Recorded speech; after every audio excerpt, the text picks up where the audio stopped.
had a little hiccup. Just do this quickly on the side.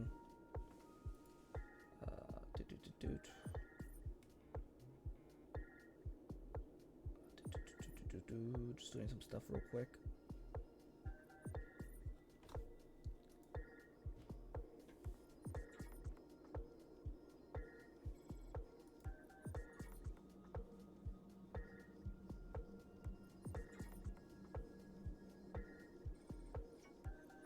Life is as ephemeral as dew on a leaf. Yeah. And full of worldly strife.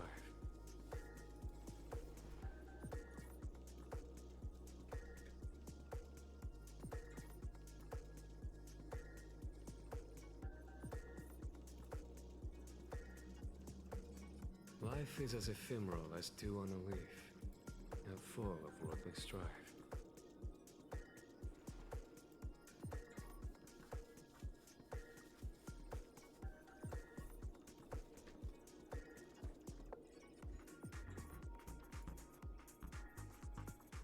Cool. Okay.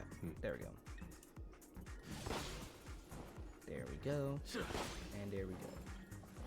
Let's continue.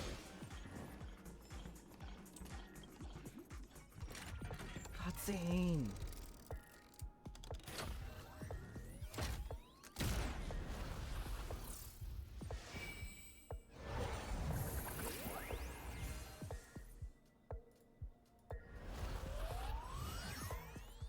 Cutscene!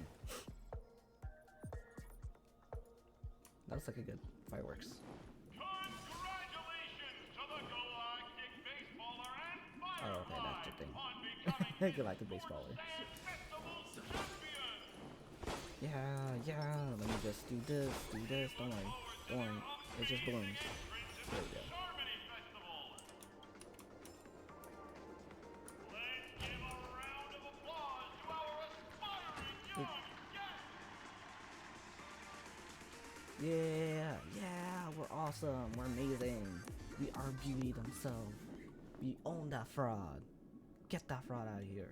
Congratulations to the both of you on becoming the festive superstars of this year's Charmony Festival. Before entering the Grand Theater, I, on behalf of the organizers, extend my sincere congratulations to you, wishing you joy under their radiance.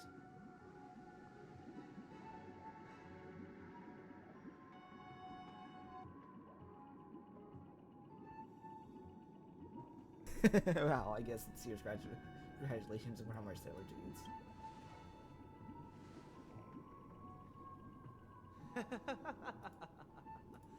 Your endeavors are worthy of extra recognition, and I've taken steps to ensure that. However, this reward is not a material one, but rather the opportunity for an open and honest communication between us.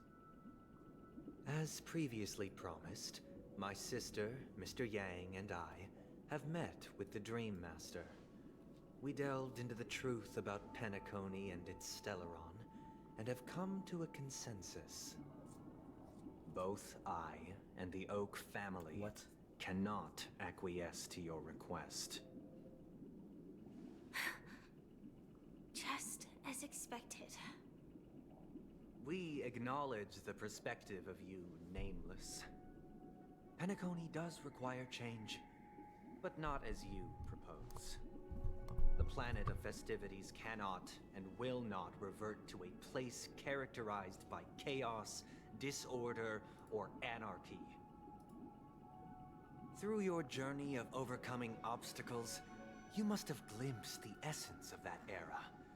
The vulnerable ruthlessly eliminated, equality non-existent, common folk living precarious lives, eking out a dreary existence. Ultimately, only heroes like yourselves manage to achieve success. But I would dare ask, if you did not possess the special status of having a Stellaron, and you were but an anonymous and frail member among the masses, which Penacony would you prefer? A dystopia for the survival of the fittest, or a sweet dream paradise for In the all. last few hours.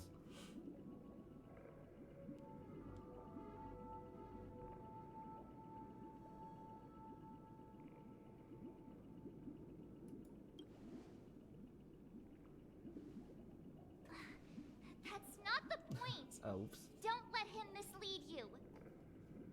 Mr. Sunday, even if the members of the Oak family can't fully agree on what to do about the Stellaron, now's not exactly the time to be holding an extensive discourse about Penacony's past and future, is it? The Stellaron issue concerns the life and death of everyone on Penacony. If anyone has a better suggestion, the crew is more than willing to listen. Also, it'd be best to tell us the ins and outs of that meeting. This way, we'll at least know what Welt and Miss Robin are dealing with, and the reason why they failed to make our appointment. True. Ah, Navigator.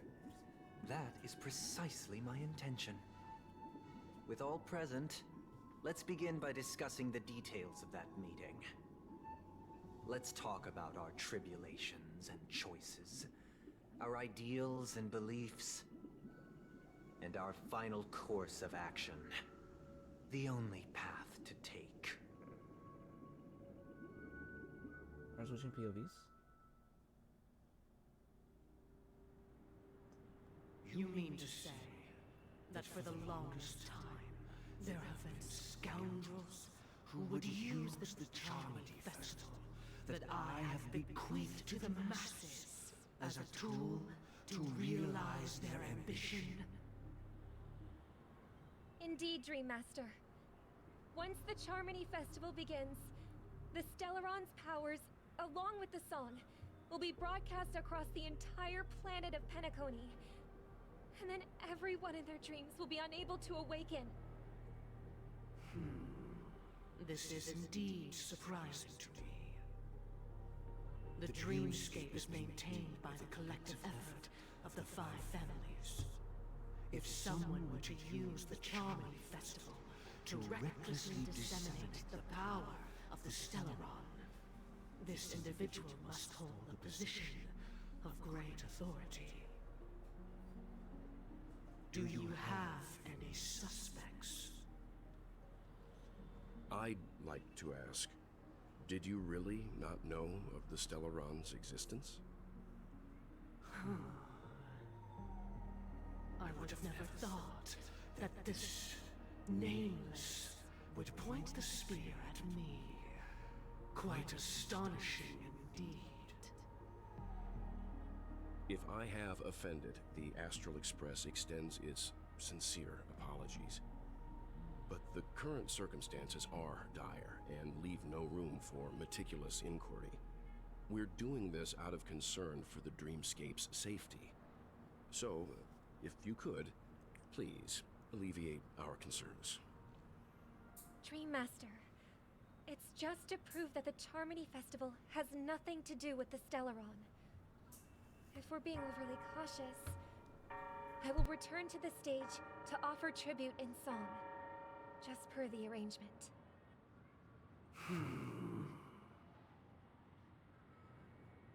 Sunday, Robin. I've watched you two grow up and know your dispositions like the back of my hand. Both of you, right now, can surely be lauded as their most devout advocates. I already know your resolve. The magnitude of this matter is enormous and cannot be taken lightly. Since Mr. Yang has asked with such earnestness, I will personally respond in kind. If there is a need, the entire Oak family will be mobilized to heed your call. Someday, might I ask you to beseech them to cast their light unto me, and question me in their stead, so that no lies may be concealed? I will do as you command. Robin, could I entrust you to be present as a witness, to document the truth, and to proclaim my innocence, so that all slander may be utterly dispelled.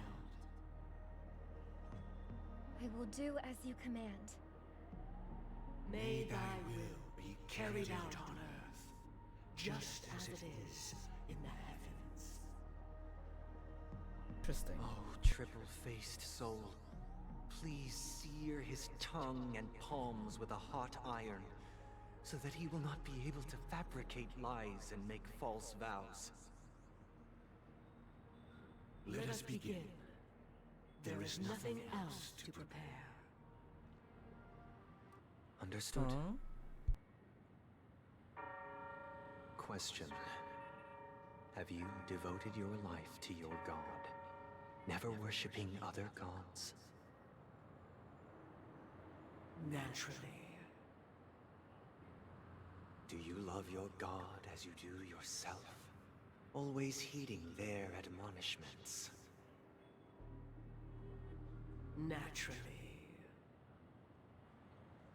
Have you strayed from the path expected by your god, betraying their name? Never. Have you ever been inordinate with your asks of your god, coveting more than the foundation of the creation itself? Never. Then, a final question. Do you swear to fulfill all vows, past, present, and future?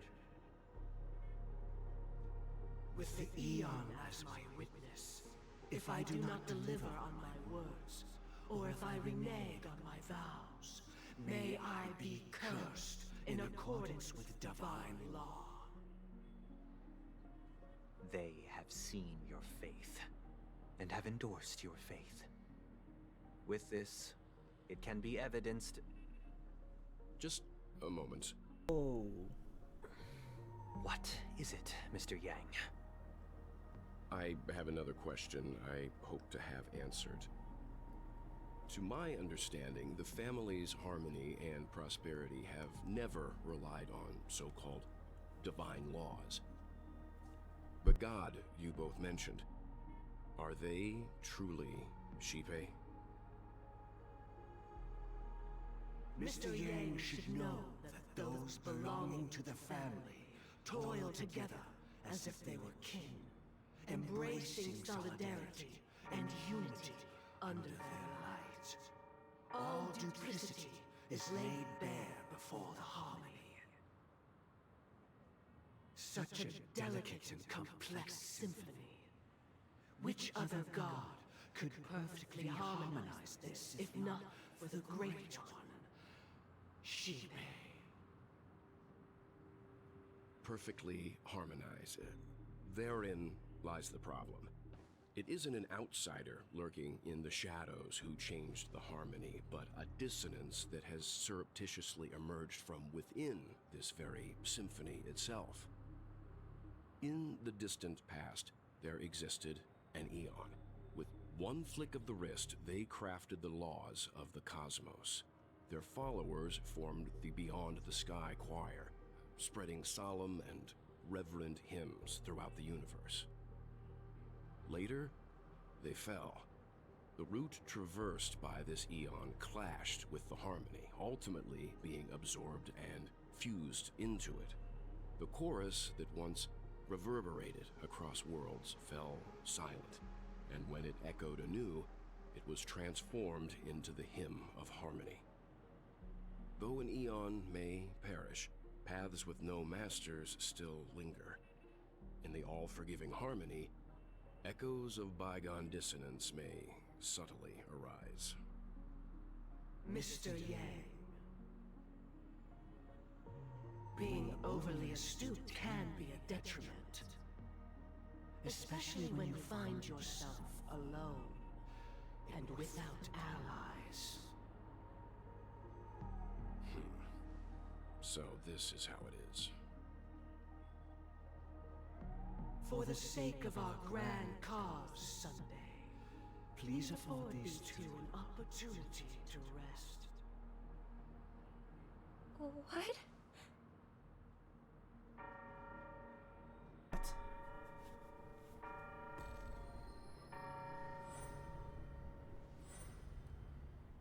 sorry, Robin. It's just you. I did not wish for you to know this. It's a pity that things have turned out this way. So, this is the true reason I can't sing? The shadow that envelops Penacony is actually... We were never children of the harmony. Our ideal paradise could not have been crafted by Shipe. True bliss can only be guaranteed by the one who transcends the many. Within the foundation of law, humanity establishes civilization, and through harmony, we obtain order. Oh shit, is this the Aeon of Order? Unbelievable. To think that there would be remnants of the Order on Penacony. What have you done with Mr. Yang and Miss Robin? Don't worry. I just gave them some time alone to ponder their fates. You should know that these actions make you an enemy of the Astral Express. Should we need to stand against the Nameless, it would only be myself and the Oak family involved. But we haven't reached that point yet, have we? Your efforts for the justice of Penacony are evident to everyone, and have been widely observed.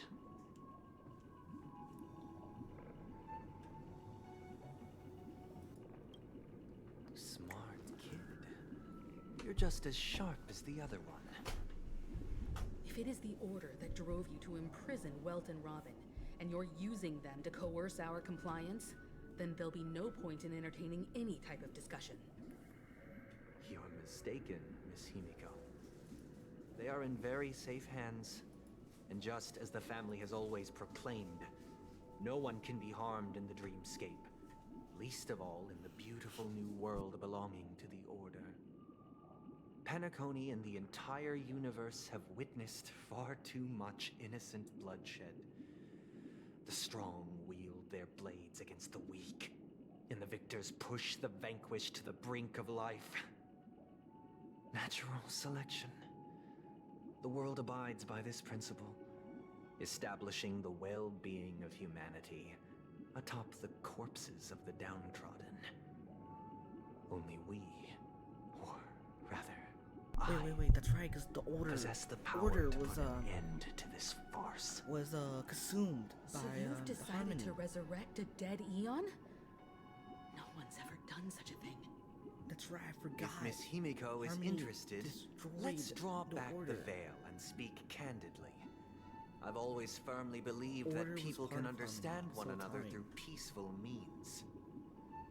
I'm willing to divulge the unembellished truth as to the intentions of the Order's Pathstriders, so that you will make better judgment for the Astral Express, for Penacony, and for this stretch of the universe.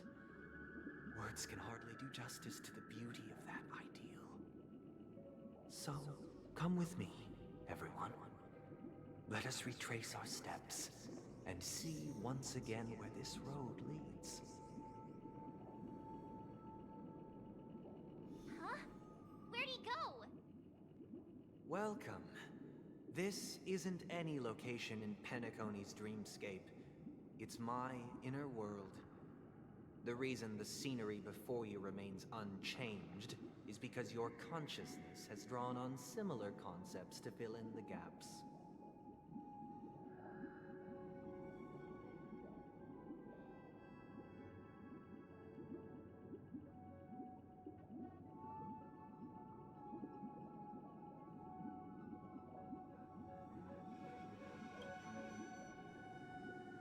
That means...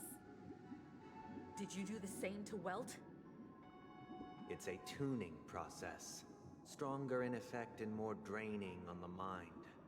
The gray-haired guest has experienced it before, so he should understand what it entails. Tuning allows you to intuitively grasp my feelings, which also means that I cannot hide anything from you. Now, everyone, please look at the huge screen. The road we once took begins here. From this point on, you will witness the numerous decisions I've faced. I've selected a portion of these to share with you. I believe after going through similar predicaments, you'll be able to better understand my thoughts. Let's begin. The first decision. A story about a baby bird. This story happened when Robin and I were very young. We were victims of the Stellaron disaster, and the family's Mr. Gopher Wood, who would later become the Dream Master of Penacony, saw that we siblings had no one to turn to and took us in. Later on, Robin and I lived a time with nary a care in the world. One day, after dinner, while my younger sister and I were lounging about in Mr. Gopher Wood's yard, we spotted a fledgling Charmony dove all on its own. That baby bird was tiny. It didn't even have all of its feathers, and it couldn't sing. When we found it, it was already on its last breath, having fallen into a shrub, probably abandoned by its parents. We decided to build a nest for it right there and then. However, thinking back, that winter was unusually cold, with fierce winds at night in the yard, not to mention the many poisonous bugs and wild beasts in the vicinity. It was clear that if we left the fledgling in the yard, it stood no chance of surviving until spring. So, I suggested we take it inside, place it on the shelf by the window, and asked the adults to fashion a cage for it. We decided that when it regained its strength enough to spread its wings, we would release it back into the wild. The tragic part, something that we'd never considered, was that this bird's fate had already been determined long before this moment. Its destiny was determined by our momentary whim. Now, I pass the power of choice to you all. Faced with this situation, what choice would you make? Stick to the original plan, and build a nest with soft net where the Charmony dove fell. Or build a cage for it, and feed it, giving it the utmost care from within the warmth of a home. I eagerly await your answer. I can't let me choose like that. What the heck? Optional talk with the other and see what they think.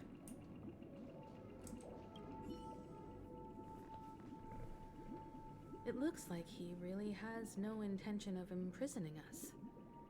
If it's just a quiz, back to the question. I would personally choose to build the little Charmony dove a cage. No special reason. I do think that a fledgling should have the right to fly into the sky. But if it can't even live to that point, then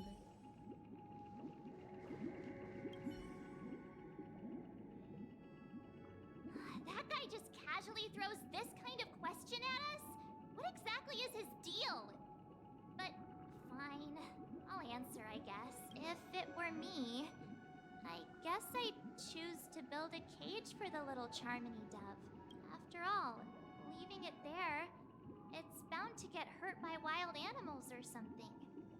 And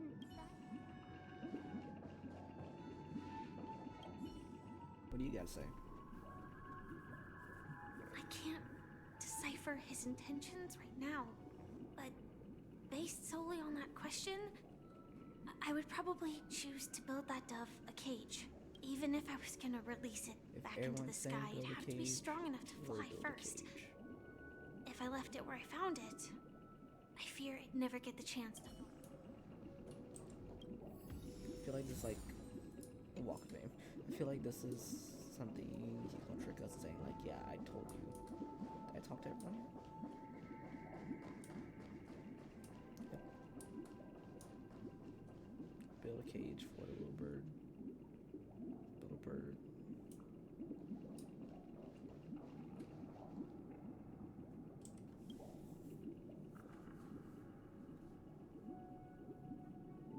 I'm happy to see that you made a choice similar to ours.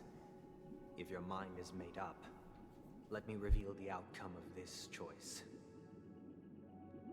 We passionately nursed it back to health, preparing only the best food for it every day.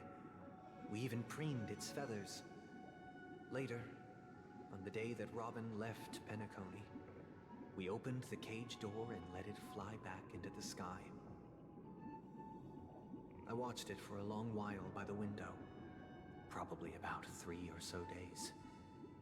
In those 3 long days, the little Charmony dove tried again and again to spread its wings to fly into the sky, but fell to the ground, only to keep trying.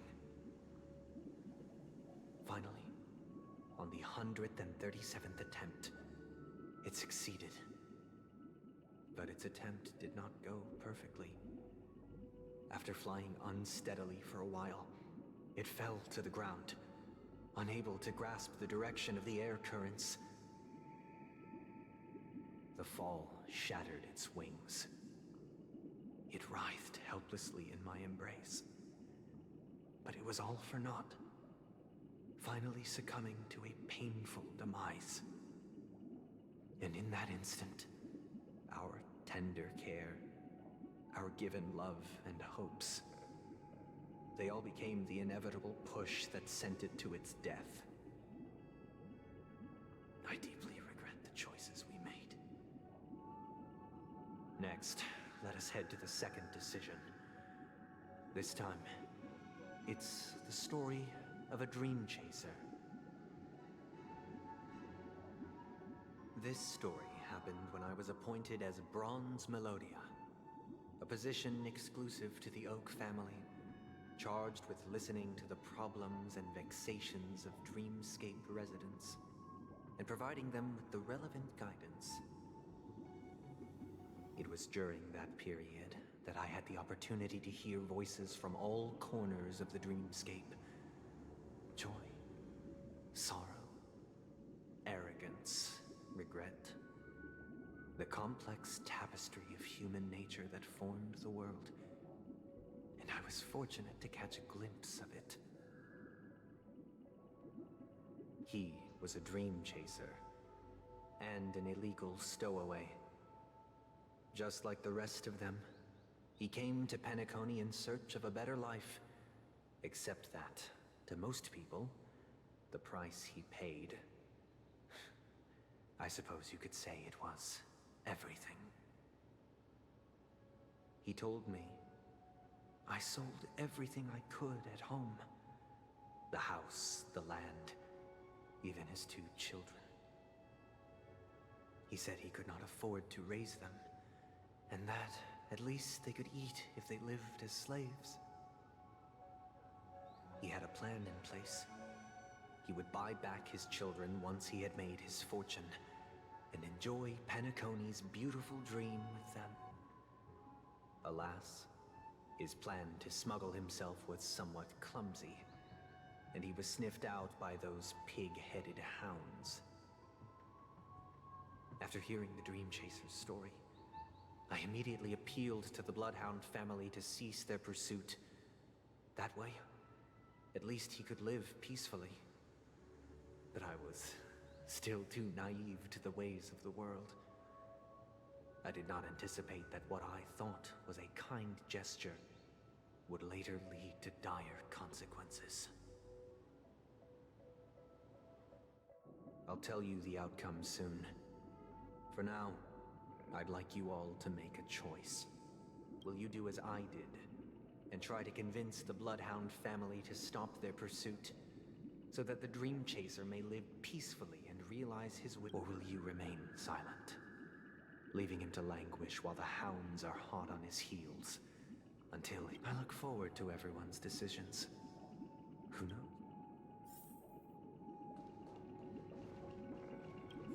Let's see if everyone's opinion. seems illegal stowaways are really quite common on Penacony. But that guy in the store, he sold his kids to chase a dream. Even if he intended to go back for them, it's still insanely irresponsible. With that thought, there's only one choice. Let the Bloodhound send him back home. This person deserves to be punished.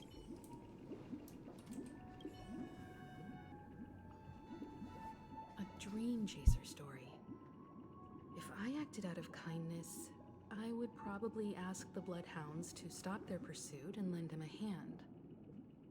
But what cruel repercussion would this choice result in? I think By majority rules. Sunday must have been deeply impressed by the limitations of the strong defending the weak through this incident.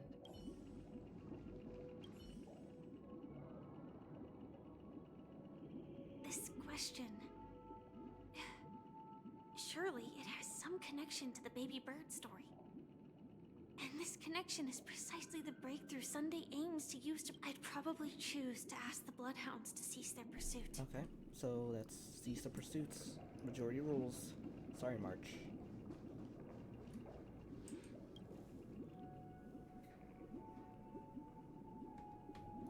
I'm honored to witness you arriving at the same decision. Out of respect, I'll share with you the dire consequences that my choice back then brought about. First, the outcome. He attained major success. After avoiding capture, he ran a business for a few years, very quickly making a name for himself, elevating his status. He might not have become a tycoon like old Audie, but he was considered a character of excellent repute. Now then, did he realize the wish he set out to achieve? No. The last time I saw him was in the real world, where the Hounds were going to permanently exile him, and I was the accompanying Bronze Melodia.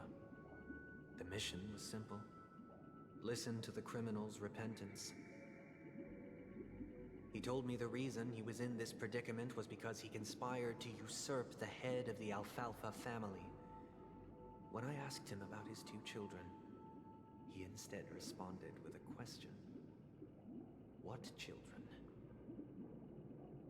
In the end, my heart aligned with the harmony, and the good deed I dared to undertake held no value, turning instead into a wrongdoing. It created a lamentable oppressor and countless oppressed individuals. As to your choice, I once again offer my heartfelt apologies. Next comes the third and final decision, and the story this time is my own.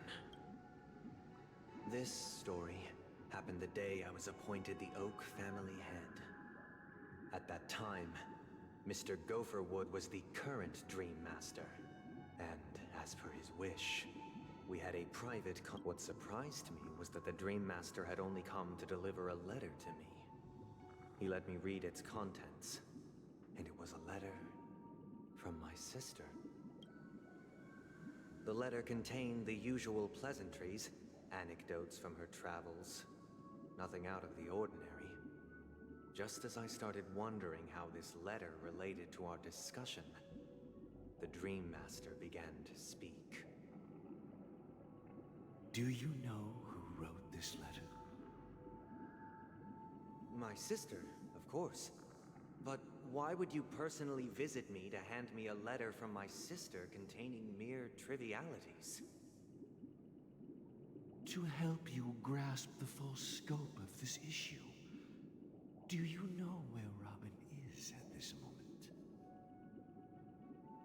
From what the letter indicates, she must be in Caspelina 8, correct? She's touring there right now. Correct. Has she mentioned anything about a stray bullet? A stray bullet? What? A war has broken out on that planet. It is because of this very reason that Robin chose this destination. to spread the word of the Harmony, and to save the lives of that planet she personally made for the front lines. She hoped to ease the people's suffering with song, and was willing to brave mortal danger to deliver the IPC's medical supplies. Unfortunately, stray bullets show no such compassion. Is she all right? If the operation was successful, she should probably be recovering in the field hospital. By the eon above, the bullet struck her neck directly, yet possibly as a reward for her consistent deeds of harmony. It didn't hit any vital arteries. Wow. Once you've attended to your outstanding tasks, it'd be advisable to write her back as soon as possible. Those damned savages! I'll pack my bags right away. My gratitude for bringing this to my attention, Mr. Gopherwood. Now you understand why she always wears such elaborate neck ornaments, don't you?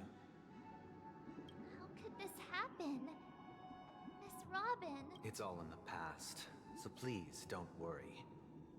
I share this in the meager hope that you will understand the Harmony's limitations and predicament.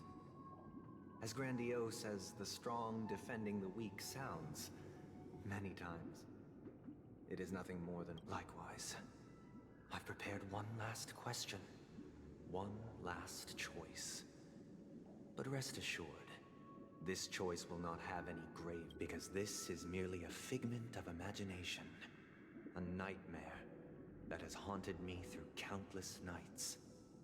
If you ever had the opportunity to make a choice like I, would you still support Robin's journey on the path of harmony? Neck ornaments? Oh, she does have like neck ornaments here. So that's why. Okay. Wow. Still. Wow. That's crazy. I wish we could like see like a little scar of it in her model. Then again, that could like prone spoilers. So support to go on her journey, stop Robin from going on her journey. Can't believe that happened to Miss Robin. The strong defending the weak is a great mantra, but if I had to pay such a price, I don't know what I'd do.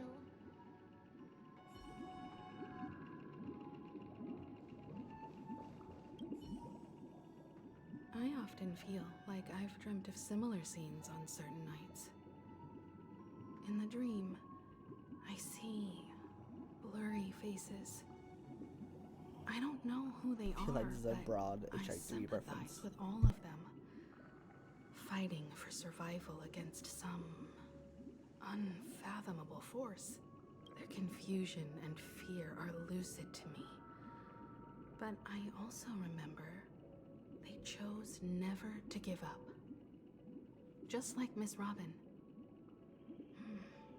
If Mr. Sunday's question leaves you puzzled, with each trailblaze, dangers and tribulations will surely follow.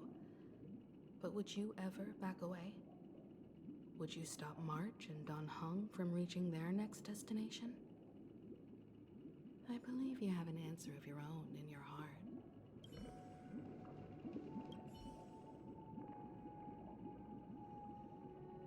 Miss Robin's Well, that's just courage is strong. admirable. 15 Miko.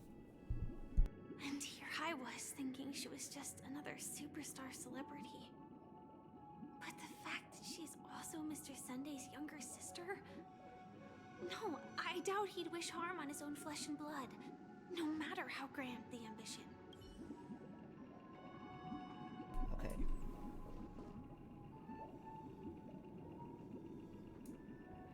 We will still support Robin for what she does. Because it's her choice. That's Sunday's choice.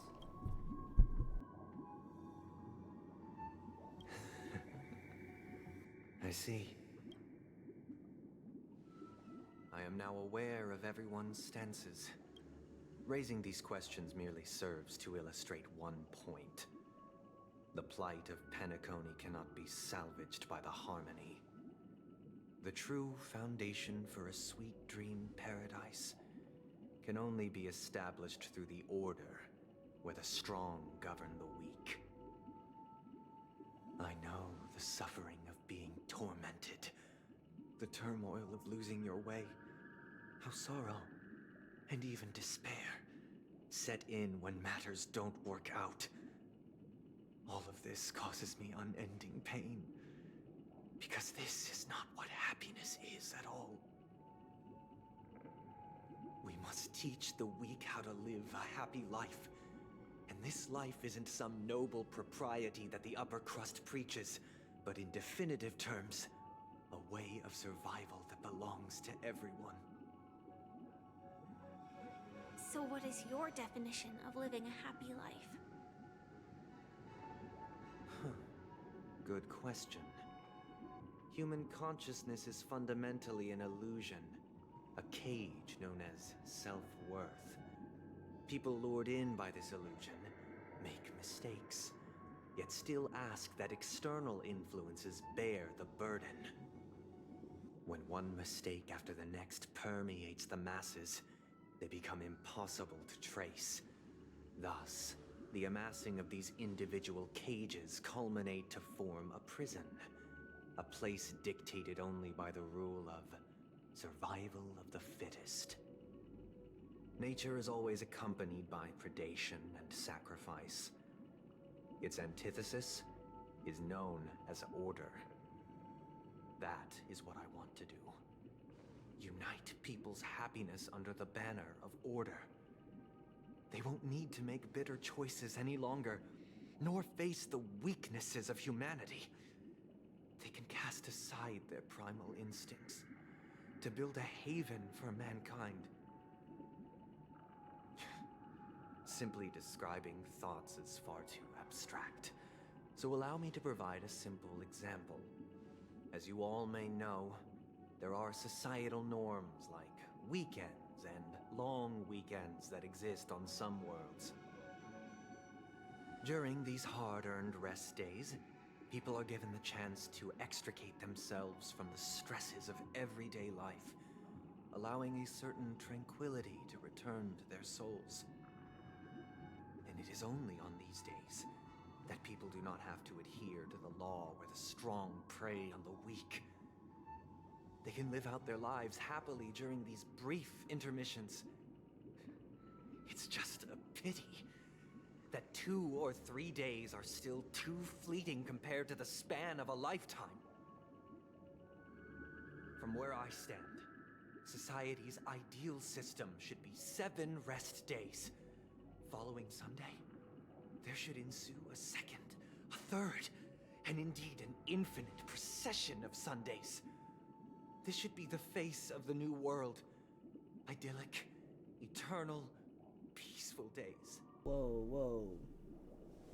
And thus, every person can return to their base selves in this utopia. Some gaze in reverence at the stars, pouring their whole beings into calculating the distance between us and the isolated world of Pagana.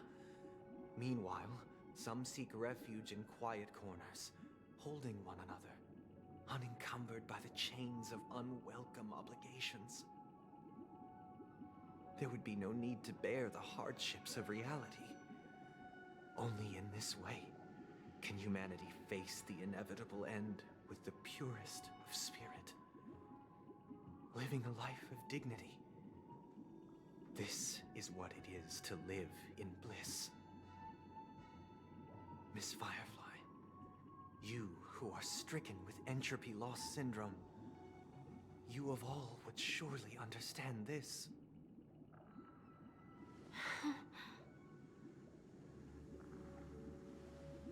It sounds like a flawless theory.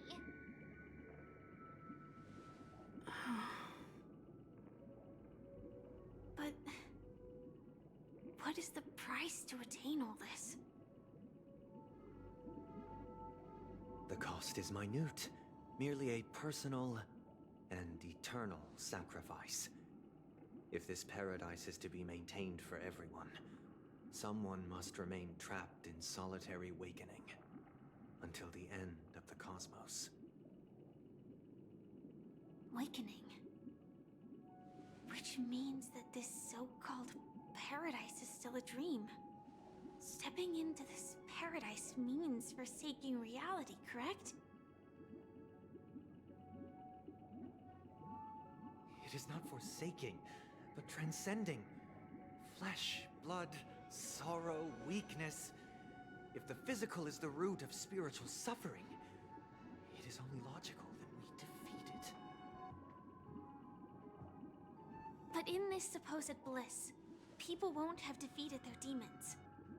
The chance to overcome their tribulations would be forever lost to them. In other words, it is an escape. That's another way of understanding it. But there is no shame in escape. On the contrary, the seeds of escape exist in everyone's hearts. Don't you agree, Miss Firefly? And as to why we sleep, it is because we are afraid to awaken from our dreams. But this is not in conflict with the grand plan.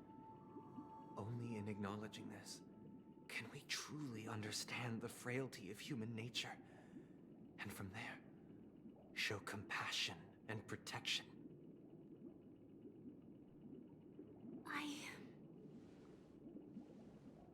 I admit that you are a born leader.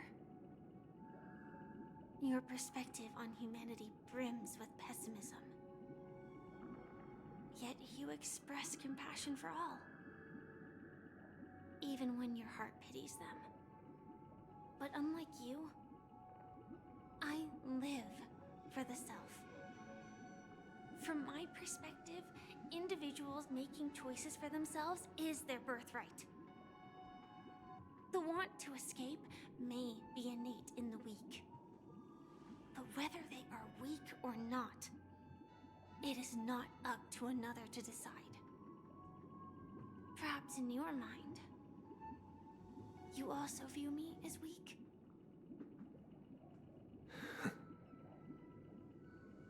Because I don't think so. Since Miss Firefly has said her piece, the Astral Express will also naturally give you our answer. My go. That is my go, Firefly. We'll leave it to you. Just as Mr. McHale instructed before. Tell him our choice.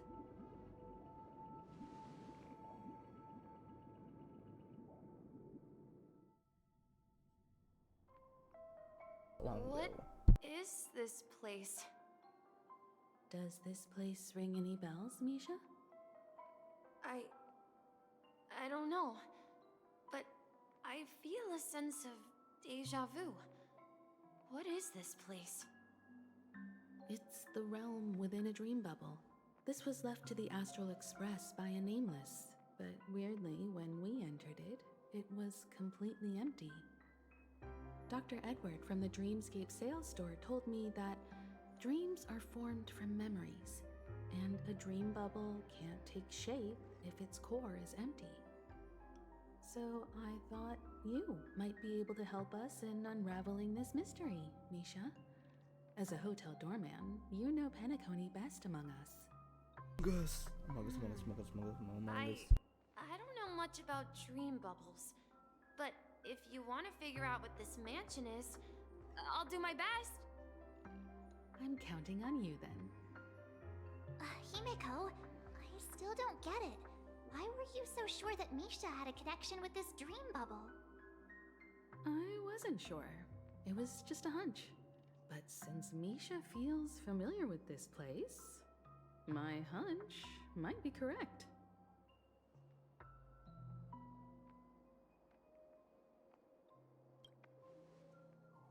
Exactly. This is where you and Firefly encountered death, which we now know as dormancy. I want to remember that. Considering its connection to Dreamflux Reef, it's not surprising it appeared here. The question now is, who brought you here? Based on the clues we have so far, it's unlikely to be that masked fool. So identifying them is crucial to us. We're drawing closer to the truth once more. Let's give Misha some time, as I believe he'll unveil the secret of this dream bubble. All right, but there are doors all over the place. Which one should we choose? Do you have any idea, Misha? I guess... maybe this way?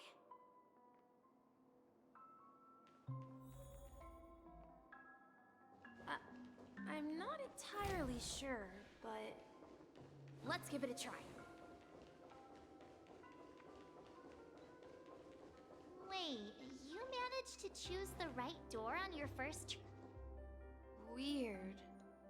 This place is quite different from the hotel.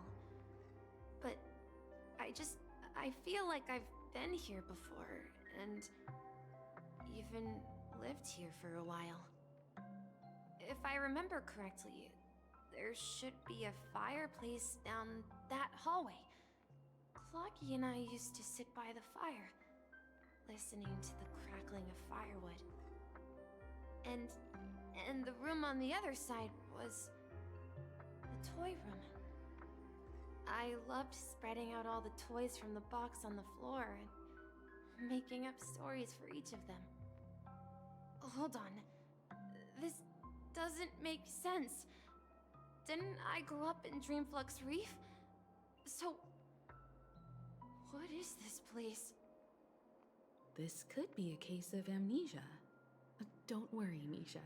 It's common for everyone to forget certain aspects of the past. Those memories haven't vanished.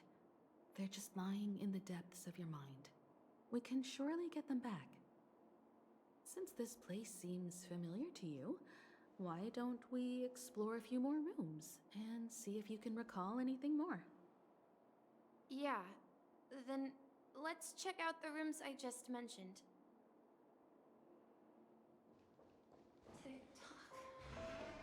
Tick-tock. I heard some noises from the room. Origami Bird? That's a friend of mine. You and Origami Bird are friends? Yeah. It's a member of the Compass Crew, just like Clocky and Miss Mirror. And there's more than just one Origami Bird. They are a big family with lots of brothers and sisters who look the same. They follow Miss Mirror's orders and handle all sorts of jobs on the ship. They're the best sailors. Sailors? Can Origami Birds be sailors? Could you tell us more about the compass, Misha? The Compass is a ship bound for the New World. Clocky and his partners travel through layers of fog to the depths of the sea. Whenever there is danger, Clocky will use a compass and guide the ship in the right direction. That's a great story. But in the Penacony cartoon, Clocky and his partners have always lived in Dreamville and never ventured out, right? Huh? Oh, that does seem to be the case. Weird. I clearly remember... Clocky arrived in the New World in the end. Perhaps Clocky has a hidden past. So, where has Clocky gone? Did he leave to protect Dreamville? Talk. Mikhail, that's the name. Now we all know him as the Watchmaker. So, who is he talking to? Do you know anything about it, I'm sorry. I don't know much about the Watchmaker. But... anything special about that name? Mikhail is Grandpa's name. Grandpa? Do you mean you're the Watchmaker's grandson? But we haven't heard anything about the Watchmaker having descendants. And the name Mikhail is not rare. Perhaps it's merely a coincidence. Could you tell us more about your grandpa, Mikhail? Yeah, sure. He was a seafarer who fearlessly ventured into mysterious seas and storms. He was always on the sea and had lots of friends who accompanied him on his travels. He didn't want me to call him Grandpa because that would make him sound old. He believed he was still young.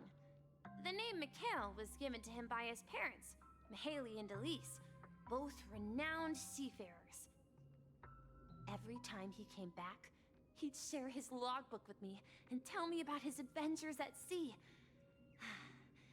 I want to become a great adventurer, just like him. It appears that the seafarer has nothing to do with the watchmaker.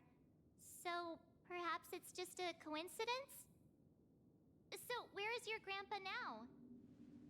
He went off on a new journey, and it's been quite a while since I last saw him. I think I hear the sound of water. You once mentioned there's a magnificent fountain up ahead. Look, there it is! The water resembles a precious jewel, embedded in the dreams of all seafarers. Every time I gaze at the shimmering lights beneath the waves, it feels as though I'm back in this place, standing by your side. Have you recalled anything, Misha? Yeah, I saw these sentences in Grandpa's logbook. He used to say that despite the perils of the sea, whenever he stood on the deck in the afternoon, overlooking the sparkling waves, he would think of this fountain in front of his house. He often said that those moments felt like returning to his family's side, and the difficulties at sea didn't seem quite as challenging. You know, I quite understand such sentiments.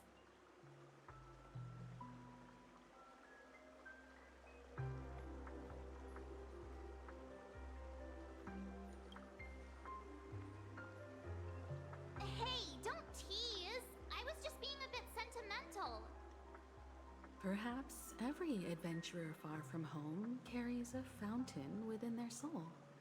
Even though the other side of the sea remains shrouded in the unknown, the fountain in front of his house serves as a compass, leading him back to his cherished ones. Yeah, while Grandpa was at home, we would stand by the fountain and place the compass, a toy boat that I made, into the pool. Back then, I would ask him when I could go on adventures like him, and he would always laugh and say I was still too young. It seems this Mikhail is truly a seafarer and has nothing to do with the watchmaker. Yeah. Based on Misha's recollections, the scenes in the dream bubble appear to be his childhood memories. But this raises more questions. According to Misha, he was clearly born on an oceanic planet and led an ordinary life, with no connection to Penacony at all.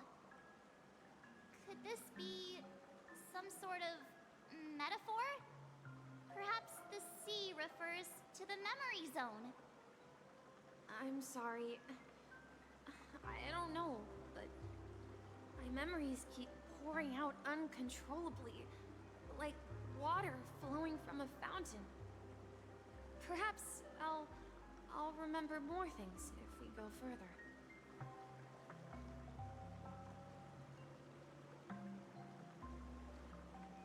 I wish to share your burden.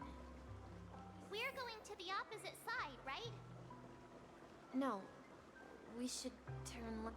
Huh? Something feels different about... Up ahead is Grandpa's study.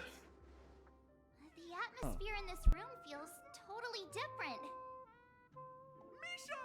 You finally come! Clocky! Clocky, you're here! Yeah. This is the room where we first met each other. Are those books on the bookshelf logbooks left behind by that seafarer? Yeah. Whenever he came back, he placed a logbook on the bookshelf in his room. They contain records of his expeditions to every corner of the world. He described our world as a fountain. At some point, the sea started to gradually swallow up the land where people lived. To ensure that everyone had land to settle on, he had to continue exploring the sea and search for the source of the rising seawater. On that day, he called me to his study, telling me that he was embarking on another journey. However, I could sense the gravity in his expression. It was the same look I had seen on my father's face before his final voyage. I asked him if I could go with him, but he said that my adventure lay elsewhere, and told me to stay home, and patiently await a certain sound at the door. What sound? He told me about a vast ocean in the sky. An ocean of stars. He spoke of a train that transports children with a desire to venture far away, traversing the sea of stars without ever stopping. He said that he knew the crew on the train, and that he had asked them to take me along. He said the journey I had always dreamed of would start there. A train? Could it be? It's the Astral Express. I remember now. Grandpa's friends are a group of nameless who came to this world to resolve a disaster caused by a star. Then, he gave his pocket watch to me. It was his cherished treasure, appearing in every one of his adventure tales. He explained that difficult times were ahead, but assured me that the watch would guide me. He said, as long as I kept moving forward, I'd eventually reach my desired destination. And then, it was as if I heard the distant sound of a train whistle, echoing throughout the room. Exactly, Misha! And then we followed that whistle, didn't we? Yeah. I think I can still find the way we took back then. Okay, I'm gonna take a break real quick. I'm just picking up some siblings and just taking a quick lunch. I'll be back. Should be back within like 3 o'clock-ish. If not, like 2:30, between 2 or 3 o'clock. So I'll be right back. I'm going to stream, but I'll like re-announce it.